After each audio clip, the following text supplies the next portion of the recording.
Okay, so back with another one. So this is going to be sort of a two-part video. I'm going to sort of upload the next part next week, and then I think I'm going to try and move on to doing like a weekly vlog kind of thing. So that's the sort of plan, that's the kind of goal with this. And then each episode is just going to be sort of a weekly vlog, sort of documenting my training. So currently where I'm at in training, I guess actually I'll get into that later on in the video. I'll kind of go over my sort of thoughts about training at this point and sort of what my training looked like and why I was doing sort of what I was doing, I guess. So yeah, this was post meet, so I really tried to get back into training quite quickly. I often like to do that. I like to just try and build the fatigue so that I can then perform well at the next race and have that continuity in the season where the times are like consistently going down race to race.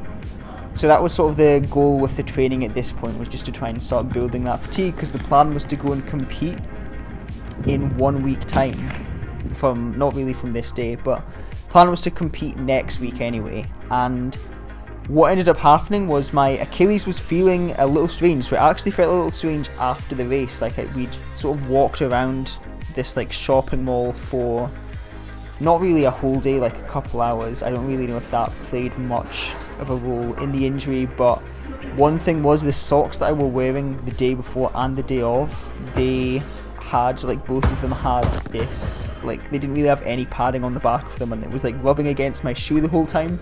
So I don't know if that kind of made the issue worse. I feel like it potentially played a role, because that's kind of where the pain was felt the most, at least. And I think the shoes that I'm using as well, they're very old, so I think there's lots of factors that go into injury, right? It's never just one thing, there's always like multiple factors, so you can't really say that one given thing, but there's lots of things that contribute to it, and I feel like these were sort of some pivotal things. On top of that, I had my first race that was, 2 runs.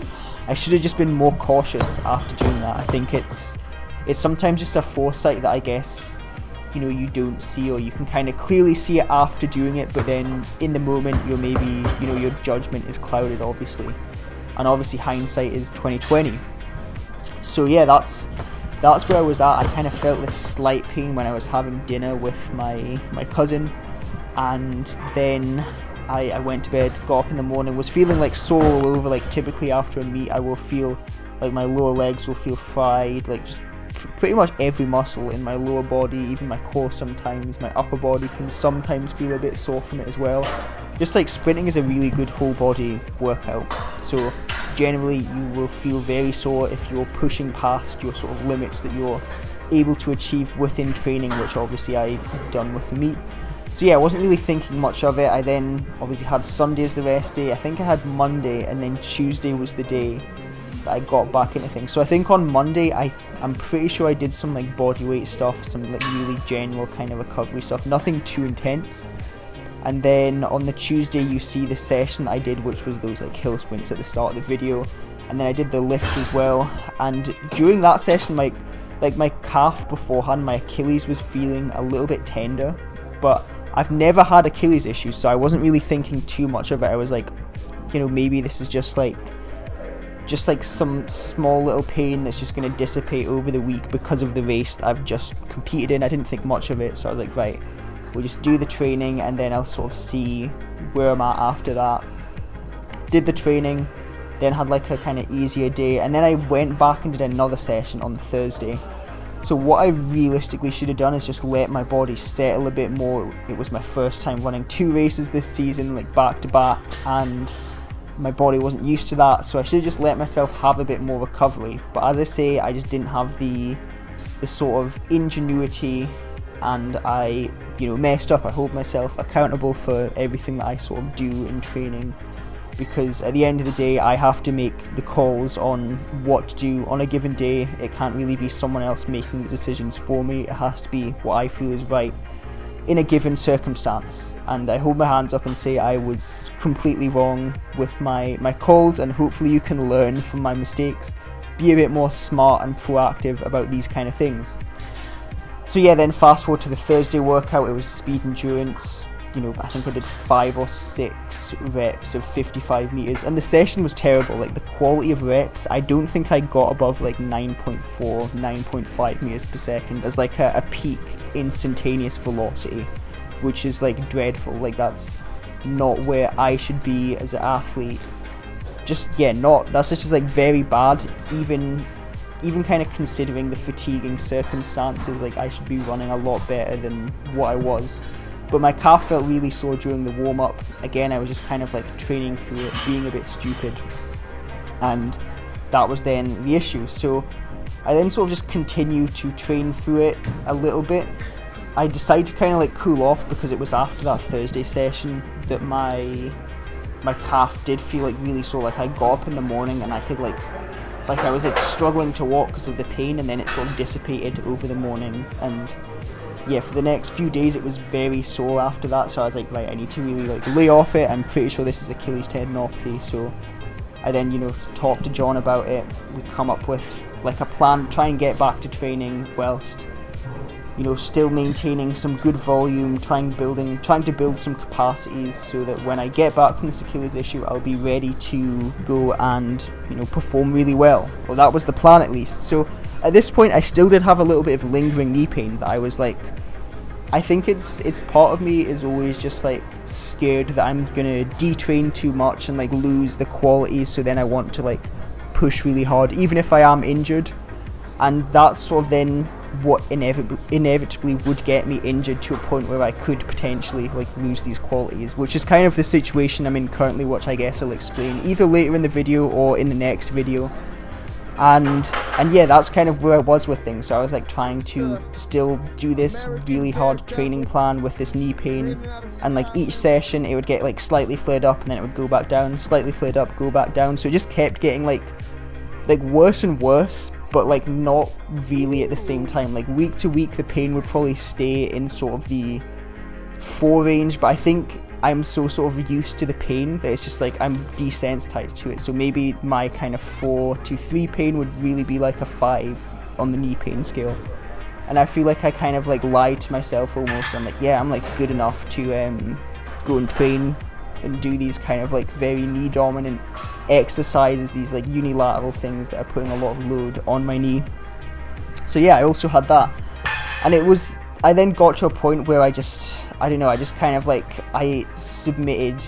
admitted defeat, and I submitted, and I said, right, I just need to focus on being healthy. So I kind of just said to John, I came clean. I was like, look, I'm kind of cooked low key, and I need to make sure I'm not cooked so that I can actually live up to my potential and not be a lifetime intermediate, which is sort of currently how I feel, or how I feel the past sort of 2 years have went anyway. I just feel like I've not really made progress in anything. I mean, I have from like a numbers perspective, in like the weight room I've definitely made progress.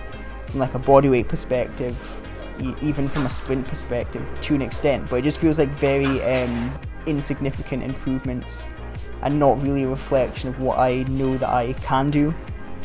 So yeah, it's just kind of like with that in mind, I just need to focus on health. Health is obviously, the number one thing. I don't believe an athlete can truly achieve their potential if they don't have a high status of health. Now obviously, high performance, you're going to get little injuries, little niggles, and sometimes in very specific cases you should potentially train through a pain, but only in like very specific cases. Like for example, you've trained all your life for the Olympics, and the Olympics is 4 weeks out, you're having maybe a slight bit of knee pain. You have to then say, well, do I want to forfeit this thing that I've been training all my life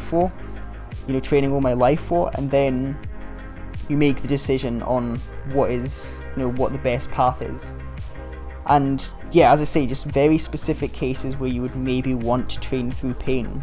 But this wasn't really a case. Like, there was nothing that I was really gonna gain by training through pain this year, especially considering my sort of previous performances. Like, I feel like I've just had a lot of broken training cycles and performances because of the pains that I have trained through, because of this knee pain. The knee pain essentially, I mean, I healed it up obviously at the end of 2024, and then it kind of went from my right knee to my left knee, and then I was like, well, I'm just going to sort of see how training goes, still going kind of full on.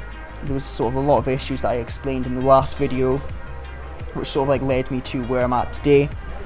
Then also as well, I've developed a slight hamstring problem, which I will address more in the next video, because it's more relevant to the next video than it is really to this video.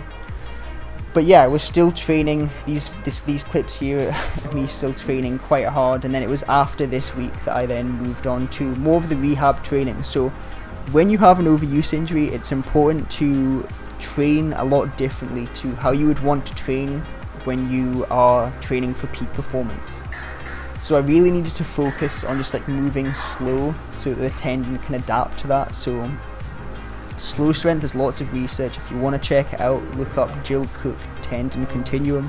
I think that's what it is. I actually did a presentation on this when I was at university back home in Scotland.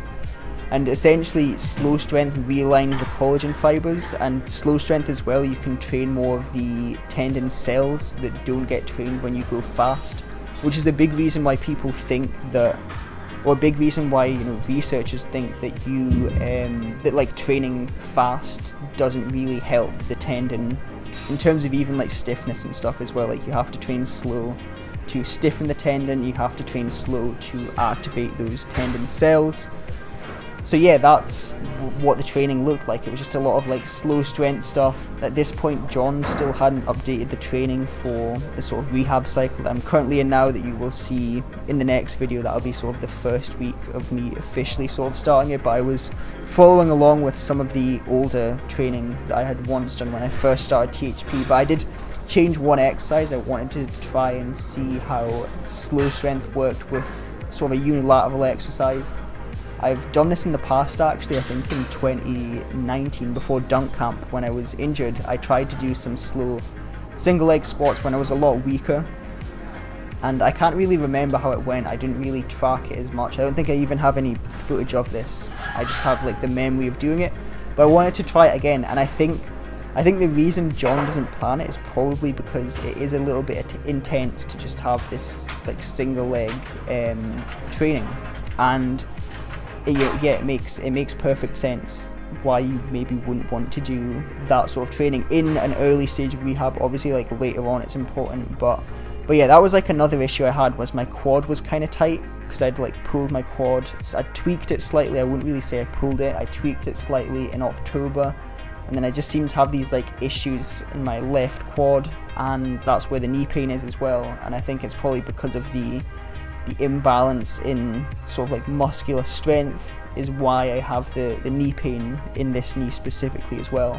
But I think that'll get addressed later down the line. Maybe we'll do some unilateral stuff once I'm finished with this.